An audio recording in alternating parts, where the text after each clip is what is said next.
तत्सदिति निर्देशो ब्रह्मणस्त्रिविधः स्मृतः ब्राह्मणास्तेन वेदाश्च यज्ञाश्च विहिताः पुरा. ओम तत्सदिति त च्या खाली निर्देशो नि च्या खाली ब्राह्मण ब्र च्या खाली ण च्या खाली डोक्यावर स चा उच्चार त्रिविध विसर्गाचा स चा उच्चार ब्राह्मणास्तेन वेदाश्च यज्ञाश्च च्या खाली विहिताः अर्धा उच्चार विसर्गाचा.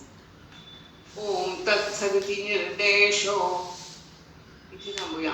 ब्रह्मणस्त्रिविधः स्मृतः ब्राह्मणास्तेन वेदाश्च इथे थांबूया. यज्ञाश्च विहिताः पुरा.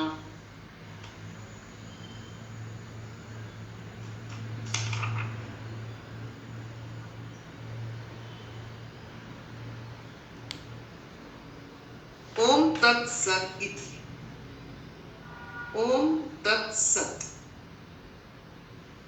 हे तीन प्रकारचं नाम. त्रिविधः निर्देशः ब्रह्मणः स्मृतः. ते ब्रह्मणः स्मृतः म्हणजे सच्चिदानंद घन ब्रह्माचं ओम सत तत्सत हे नाव आहे. तेन पुरा त्याच्याकडून सृष्टी निर्माण करण्याच्या वेळेला ब्राह्मणाः वेदाः यज्ञाः च विहिताः. ब्राह्मण वेद यज्ञ यांनी निर्मिले गेले. ओम तत्सत हे तीन प्रकारचं नाव सच्चिदानंद घन ब्रह्माचे आहे. त्याच्याकडून सृष्टीच्या आधी ब्राह्मण वेद आणि यज्ञ इत्यादी निर्मिले गेले. आपण पूजा करतो.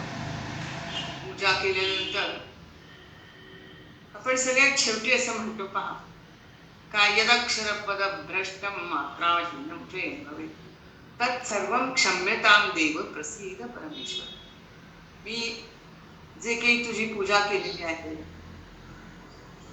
तर त्याच्यात जर काही त्रुटी राहिली असते, एखादं म्हणताना एखादं अक्षर माझं मागं पुढे झालं असेल, काना द्यायचा विसरला असेल किंवा दिला गेला असेल, मात्रा म्हणण्याच्या ऐवजी दोन मात्रा म्हणल्या गेल्या असतील, ज्या काही चूक घडलेली आहे माझ्याकडून तर मला क्षमा कर. तसंच म्हणतो विसर्ग बिंदू मात्राणि पदपादाक्षराणि च न्यूनानि चातिरिक्तानि क्षमस्व परमेश्वर.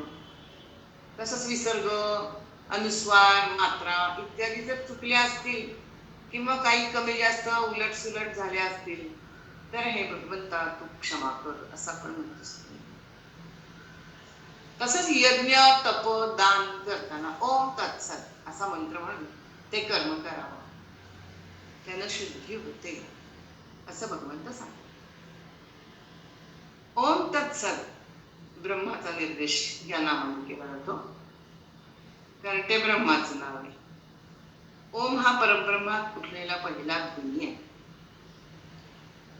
म्हणून हिंदू धर्मशास्त्रामध्ये ओमला फार महत्व आहे. ओम असं मागं लावून पुढे तो मंत्र म्हटला की तो पवित्र होतो आणि मंत्राचा उद्देश असतो तोही पवित्र होतो. म्हणून ह्या ओम ह्या आकारामध्ये अ उ आणि म आणि नादबिंदू म्हणजे अनुस्वार अशा 3.5 मात्रा आहेत. अकार हे परमात्म्याचे चरण आहेत. उकार म्हणजे सगळं सूक्ष्म जग आहे. यामध्ये मन बुद्धी हे सूक्ष्म जगतामध्ये येतात. हे विश्व फार मोठं आहे म्हणून उकार उदर विशाल आणि मकार म्हणजे सर्व ज्ञान. ते चैतन्य आनंदमय आहे म्हणून मस्तक. मकार अर्धमात्रा म्हणजे नादबिंदू ही परब्रह्माची अवस्था. तत् म्हणजे ह्या सर्व दृश्य आणि विश्वाचं कारण असलेले ब्रह्म हे कारण ब्रह्म विश्व निर्मितीपूर्वी होतं. म्हणून या पंचमहाभूतांची, हे सगळं विश्व त्या ब्रह्मापासून त्याची निर्मिती झालेली आहे. या विश्वाची उत्पत्ती स्थिती लय असणार हे परब्रह्म त्याच शब्दाने सांगितलेलं आहे. सत पण तेच ब्रह्म आहे. भूतकाळ, वर्तमानकाळ आणि भविष्यकाळ या तिन्ही काळामध्ये ते अस्तित्वात असतं. तिला सत्य म्हणतात. ते सत कधीच नाश पावत नाही, कारण ते आहेच. ते शाश्वत आहे, चिरंतन आहे.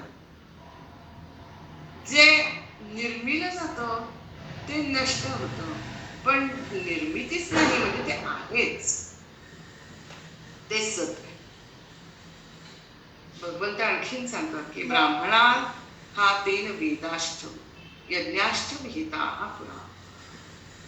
परमात्म्याच्या सृष्टीच्या आरंभी वेद, ब्राह्मण आणि यज्ञ याची रचना केलेली आहे. वेद म्हणजे ज्ञान, यज्ञ म्हणजे कर्म आणि ब्राह्मण म्हणजे काय? जो जन्माने ब्राह्मण आहे की कर्माने ब्राह्मण आहे, म्हणजे ब्रह्म जानाती ती ब्राह्मण हे वाक्य. ब्रह्माला जाणणारा म्हणजेच जो ज्ञानी आहे तो. याचाच अर्थ झाला की ब्राह्मण म्हणजे कर्ता, वेद, करण, कर्म कसं करावं हे सांगणारं शास्त्र. आणि यज्ञ म्हणजे कर्म. यज्ञ कर्म म्हणजे सर्वांनी एकत्र येऊन सर्वांच्या हितासाठी केलेलं कर्म. मग या विश्वामध्ये प्रत्येक व्यवहारामध्ये कर्ता, करण आणि कर्म हे तीन घटक असतातच. त्याच्याशिवाय कर्म हे पूर्ण होऊ शकत नाही. हे श्लोकात बरोबर. ओम तत्सदिति निर्देशो ब्राह्मणस्त्रिविधः स्मृतः ब्राह्मणास्तेन वेदाश्च यज्ञाश्च विहिताः पुरा